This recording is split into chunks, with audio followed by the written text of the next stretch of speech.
اعوذ باللہ من الشیطان الرجیم بسم اللہ الرحمن الرحیم۔ روزے کے فوائد اور اس کے آثار۔ سلامیوں تندرستی۔ رسول اکرم صلی اللہ علیہ وسلم نے فرمایا، روزہ رکھو تاکہ سالم و تندرست رہو۔ جہنم کی آگ کے لیے سپر ہے۔ پیغمبر اکرم نے فرمایا، روزہ جہنم کے لیے سپر ہے۔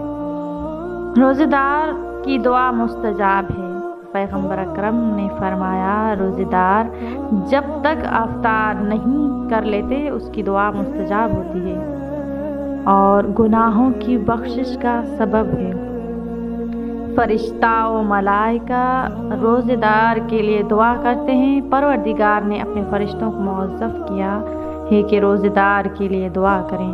پیغمبر اکرم صلی اللہ علیہ وسلم فرماتے ہیں، بہت سے ایسے روزہ رکھنے والے ہیں کہ ان کے نصیب بھوک اور پیاس کے علاوہ کچھ نہیں ہے، اور بہت سے شب بیداری کرنے والوں کے نصیب فقط بیداری کے علاوہ انہیں کچھ نہیں ملتا۔ کیا وجہ ہے کہ روزہ بھی رکھ رہے ہیں، شب بیداری بھی کر رہے ہیں، لیکن جاگنے کے علاوہ کچھ نہیں مل رہا ہے؟ یقیناً اس روایت کو سن کر آپ سوچ رہے ہوں گے کہ کیا علت ہے، کیا وجہ ہے، کیا فلسفہ ہے؟ تو اس کا جواب بہت ہی آسان ہے۔ بدن میں روح نہ ہو تو بدن بیکار اور مردہ ہو جاتا ہے۔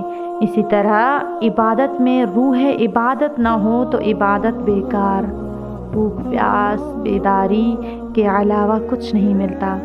اس لیے روح عبادت نہ ہونے کی وجہ سے ہم عبادت کر کے تھک جاتے ہیں اور عبادت میں ہمیں لذت محسوس نہیں ہوتی۔